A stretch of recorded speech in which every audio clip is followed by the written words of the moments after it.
We'll start with the Washington Commanders, who, as you mentioned, pulled off a historic year, considering where they had been before that.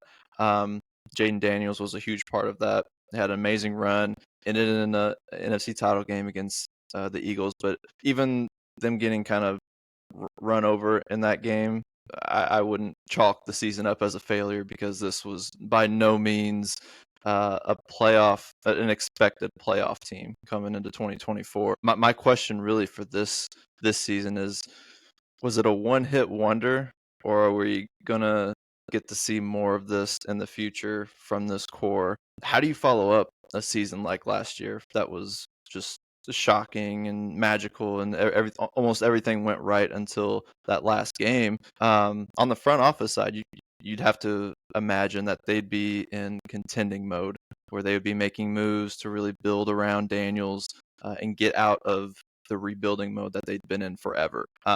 Last year, Daniels put up 25 touchdowns, 9 interceptions, over 3,500 passing yards, and nearly 900 rushing yards. It was a great season by him, one of the best rookie seasons by any player, especially at the quarterback position, who, we're used to just seeing guys have to go through the adjustment period when going from college to the NFL, and he just seemed composed and just not rattled in those big pressure situations at the end of games. It was definitely noticeable in games like obviously the Bears, right? Got to see the Hail Mary play there, but the last Washington player to be named a Rookie of the Year was Chase Young. If you remember him, probably don't see much of him now, do you?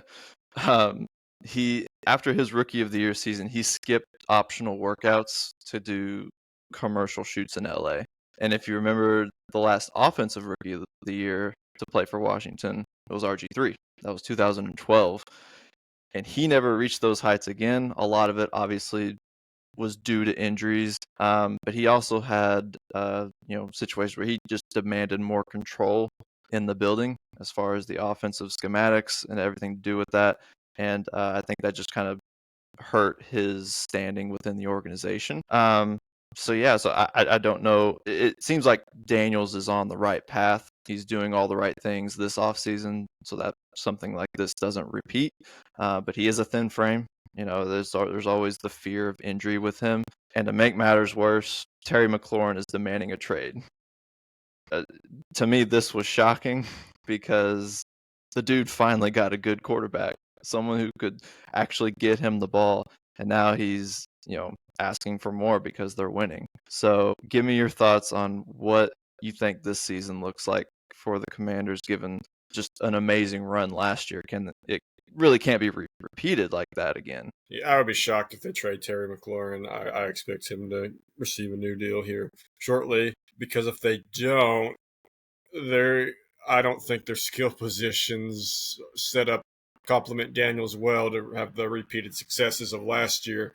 He went out and signed Debo Samuel in the offseason from the 49ers. He was dynamic a couple years ago. And the thought of him pairing up with McLaurin, that could be pretty scary. If McLaurin's not there, though, that's a pretty stoppable offense if you're an opposing defense. So, yeah, if like I said, if McLaurin comes back, I think they're in position to run it all back again this year. It does not help that they're in a division with the defending Super Bowl champions. It also doesn't help, forgot to mention this at the start, that the NFC East plays probably the two toughest divisions of football this year, the AFC West and the NFC North. So I would say the Eagles are better prepared to face that gauntlet than the Commanders. That's not to say the Commanders can put up good fights in those games. They'll probably win a few of those that they're not supposed to. But, I mean, their offense is still young. I'll consider you young if your quarterback's only in his second year. You can have veteran guys around him, but if your QB's only in the second year, I'll consider your offense young. Their defense is also iffy.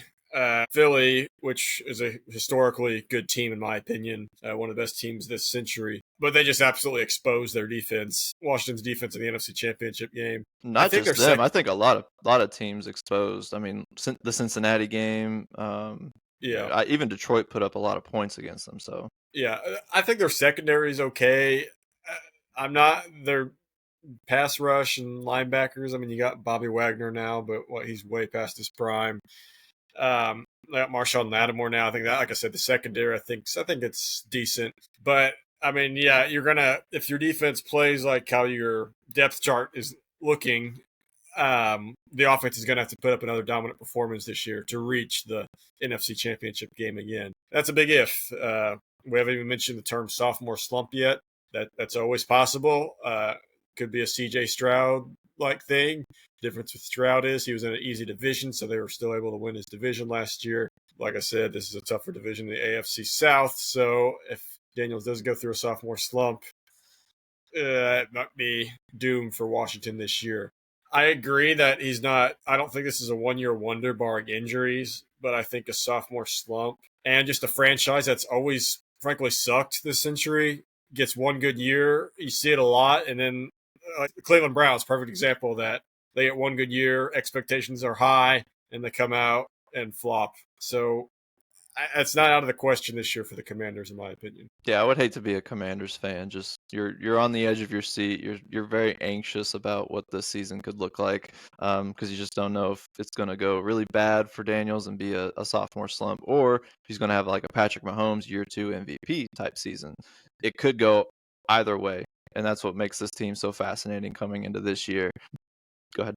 I forgot to mention one difference is that I think Josh Harris is I can't even think of a number times better than Dan Snyder as an owner. God. Yeah.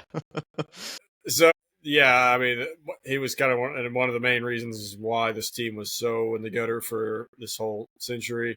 So I think that does help if you're looking for positives for thinking, okay, I don't know if a sophomore slump or a down year is going to happen. I think this could be sustained success. I think with a good owner like that, I think that's a positive for Washington as well. What do you have their over-under at? So it is listed at 9.5, correct? Is that what you're seeing? Yeah, that's what I was saying on FanDuel. I'm actually going under because I think they're going to win 9 games. I think there will be a slight regression just historically. Like I said, the Commanders, Redskins, now Commanders. Could we go back to Redskins? We don't know. It's been in the news kind of lately. But I just see a slight regression. And I just really picture them like the Houston Texans 2 years ago. It's just they're in a tougher division. So they got the same old lineman, Laramie Tunsil. Yeah, I forgot to mention him. Yeah, they have the same lineman too. So they're a slight regression, not full on face plant, but I think a slight regression. They'll win 9 games, so that'll be an under for me. I think the organization as a whole is just the foundation's a lot better, and that's really good for a guy like Jayden Daniels who can be just grow and develop within that instead of having to have done that in a Dan Snyder owned organization. I agree with you. Like, I would go under. To me, this was my stay away for this division. The line is perfect in my opinion at 9.5 because I do see a slight regression. I don't think they'll win 12. I just don't know how many less it'll be. I don't want to go three less games. That schedules and these schedules are no joke either. Right. I think that contributes to because some people might be wondering. Yeah, I know they're not a great historically, but still they won 12 games last year. Why is it so low? Well, like I said, you're playing the AFC West and NFC North and the Eagles twice. I mean, that's a gauntlet. And to show how confident Vegas is in that line, it's minus money on either side of it, under or over that 9.5. So to me, it's just a stay away one. Just watch them, and it'll just be fascinating to see which way it goes for them this year. If you're ready, I'm ready to move on to the Dallas Cowboys. And absolutely. Oh man, I know some Dallas Cowboys fans, and they're not gonna like me this week. So last year they finished 7-10. And then Mike McCarthy, their coach for many years, got the boot from. Well, not really didn't get the boot. He just didn't. He didn't negotiate his contract out. He wanted out basically. He wanted out of there. And if I were him, I would want out because having to be in a situation where you're having to answer to an old senile man and Jerry Jones, some things just never change in Dallas. So it's been 30 years since the last Super Bowl title in Dallas for America's team in 1995. Troy Aikman Emmitt Smith, all those guys that were legends in the game. It's not quite like that anymore for the Dallas Cowboys. And recent news of Micah Parsons wanting out. Everyone wants out of the NFC East. They don't want to play the Eagles anymore. Terry McLaurin wants out. Micah Parsons wants out too. Bit of a contract dispute there as well, but this is par for the course for the Dallas Cowboys, as Jerry likes to take his time and end up having to pay more, much like the Cincinnati Bengals. So I definitely feel Cowboys fans' pain. But I mean, if you get rid of your best defensive player, I mean, what hope is there for you on that front line? But Jerry Jones pretty much got another discount coach in Brian Schottenheimer after a pretty successful era in the McCarthy. Yes, they could never get over the playoff hump.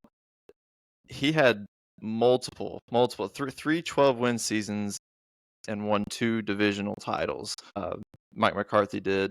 And Brian Schottenheimer, for anyone who doesn't know him, most of you probably don't, because he was the offensive coordinator for Dallas who didn't even call plays. And he's now the head coach and going to be calling plays for the first time since getting fired by the Seattle Seahawks in 2020. So that's your coach, right? You had a Super Bowl champion coach in Mike McCarthy, and now you've got a career assistant. And I don't love this situation at all. You're already seeing fights breaking out in training camp, multiple days in a row for them at the Cowboys facility. But it all comes down to the fact that Jerry Jones is holding on to a position that he has no business dealing in. So I see the Micah Parsons thing as Jones just like in headlines. I do believe he will get signed to what he will get with the money he's asking for. I just don't see them making that trade, even though it would be interesting to see some of the offers they're getting, because he would he's worth multiple first round picks in my opinion. But yeah, they finished 7-10 last year. A lot, and not all, but a lot of that can be attributed to injuries. This team was just absolutely decimated by injuries last year, especially on the defensive side. Because if you recall, 2 years ago, that defense was elite. I'm not exaggerating. They were an elite defense. They caused lots of turnovers. They're great until the playoffs, but I digress. But that's just the Cowboys for you. But yeah, last year they were bottom 5 in yards allowed. So you ask yourself, how do you go from elite to that? Injuries. I mean, Micah Parsons didn't play the whole season. Your secondary, led by Trevon Diggs and Deron Bland, they got hurt. And yeah, it was just, I mean, not when you lose your star players on defense, you're not going to win many games. When you lose your starting quarterback in week 7 or 8, I believe, for the rest of the year, that's also not going to help things. When you have no running game, that also doesn't help things. That had nothing to do with injuries, so that was just pure skill-based and blocking. But even for Dak, though, whenever he did play, he was 3-4, and he was on pace for his worst statistical year of his career. His worst QBR. I think most interceptions. He was on pace for his most interceptions thrown. It was not like he was putting up fringe MVP tier stats like he has in the past. So, I mean, that is concerning. All these guys are coming back healthy, so that's one good thing to look forward to. I don't think Schottenheimer is going to last very long, but it can be refreshing to have a new voice in there as head man. You just never know. This is a complete wild card team. Not talking about playoffs, talking about wild card. I don't know who they are. They could be. I think they have enough names on their roster, but I haven't even mentioned the receivers yet. CeeDee Lamb, top 3 receiver, arguably. George Pickens is a head case, but if he accepts the wide receiver 2 role, which he might, unless he's just absolutely insane, he would realize that CeeDee Lamb is the wide receiver 1. He belongs in Dallas, that's for sure. Yeah, but that's a pretty good duo right there of receivers if they play to their potential. But yeah, I mean, if they stay healthy, I think this could be a good team. Not a great team, but a good team. So yeah, complete wild card when it comes to the Dallas Cowboys.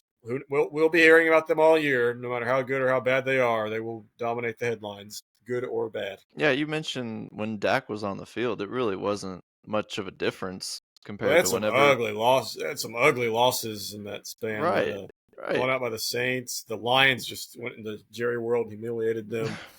I mean, Yeah. yeah, that was yeah. Yeah, and for them to be able to even come out with 7 wins, I think is a testament to McCarthy. That was Schottenheimer. They're not getting 7 wins. Not with Cooper Rush, as the quarterback for the rest of that season. So even with Dak back, it doesn't do a lot for me. He's not. I wouldn't consider him even like a. He'd be a fringe top 10 quarterback in the league. I don't see him as really in that tier. But did Jerry make a mistake paying him 60 million a year? We will see this year. That's my answer. Because he's not. I mean, Dak hasn't really. I mean, he's won a couple playoff games, but he's shown no indication that he's the guy to get you to the promised land. But he's better than a lot of the quarterbacks in this league. I don't think we've talked about this enough. It really is amazing the tiers of quarterbacks in this league. I feel like they've gotten a lot worse Yeah. tier wise. Like obviously you have your studs, but like I don't feel like Matthew Stafford should be a top. Would Matthew Stafford today would not be a top 10 quarterback like 15 years ago. But I think he There's a is. lot of like raw athletic talent quarterbacks that just aren't refined when they get to the Yeah, league. yeah, and And I think Dak is better than a lot of those guys. So he's in the upper echelon of quarterbacks, not the top tier, nowhere near the top tier, obviously. So, I mean, unless you want to keep taking risks every year, I understand why you paid him. I don't. Some people say it was stupid. I don't say it's that. Just because of the state of QB play in the league right now. yeah, and his O line wasn't what it was from a few years ago. He had one of the best O lines in the league. They did draft right guard Tyler Booker, but didn't do a whole lot in free agency. They got Pickens to line up alongside Lamb, which could spread the field out for Dak, but outside of that, they didn't do a whole lot, and that's just kind of how it's been the last few years for Jerry Jones. He's been tight with his money, and when he does pay, it's to the players that are already there that he drafted or that he brought in. He's going to keep guys that he feels responsible for. What are you seeing there over under at? It's at listed at 8.5. Correct? Is that what you're seeing it at? Yeah, yeah, that's what So I'm I seeing. looked at their schedules. Interesting. So obviously they open up at Philadelphia that Thursday night for the NFL season opener. After that, it's not too bad considering how hard the two divisions they're playing until week 12. So this is their week 12 to 17 slate. Philly, Kansas City at Detroit, Minnesota, Chargers at Commanders. All of I remember those going over that when the schedule release happened. all of Yeah, those were playoff teams. I think the Chargers had the worst record of those teams, but you would not consider the Chargers a bad team at all. They were a really good team. Uh, so the only saving grace is that 4 of those are home. I guess it's okay. But so yeah, that kind of plays into where you want to go with the over under because you could see them potentially getting off to a decent start. Does that help them when they get to this gauntlet? I am going to go the over. I think I predict that the injury bug was so serious last year that it won't happen again this year. And I think what they showed 2 years ago, I think what their defense showed 2 years ago, I think that can get them over the 8.5. so if you look back at um, just like this whole century of Dallas Cowboys football, there's not many bad seasons, right? You wouldn't put it on like Mike Tomlin, Pittsburgh Steeler, never have a losing season type of never being bad, but it's very seldom that you see them have a season where they get 6 or less wins. I think it's only happened like 3 times this whole century. Um, I think it's going to happen this year with Schottenheimer as the coach, with kind of the dysfunction of this whole organization. I don't trust Dak, especially coming off an injury. I know he's going to be back healthy, but I don't think coming off the injury that he had, the surgery, it's not going to be 100%. And I just don't like anything about this team at all, to be honest. And I lied. I saw mine at 7.5, And you're going under. and I'm going under. I'm getting plus money on that. and This might be our I'm biggest disagreement yet because I have them it over 8.5. I predict them to finish last in the division. I think the Giants will actually, with the roster that they have, they'll just get by and get to that like 7-8 win, type of thing. We'll get to them in a second, but yeah, this is going to be one of those once every 10, 15 years that they have a really, really bad season. And it usually comes off of a season where they get rid of a, top coach, which Mike McCarthy was for them in their history. I mean, he's got he's like fourth in winning percentage, or fourth in wins, and then third in winning percentage all time as a Dallas Cowboys coach. So yeah, I don't like anything about this team. I will say, do not hold me to this if Micah Parsons does not suit up. If Micah Parsons does not suit up, disregard everything I said about the over. Yeah, because you mentioned them getting off to a decent start with their early season schedule. I don't think that's the case. I think they'll be middling to start the season, and then it's going to go downhill fast once they hit that rough stretch late in the year. So yeah, that's I think at this point, Cowboys fans, they're realistic about things. I don't think they're as delusional as they used to be. I think they've gotten to the point where they're just like, all right, we kind of understand what this is going to look like.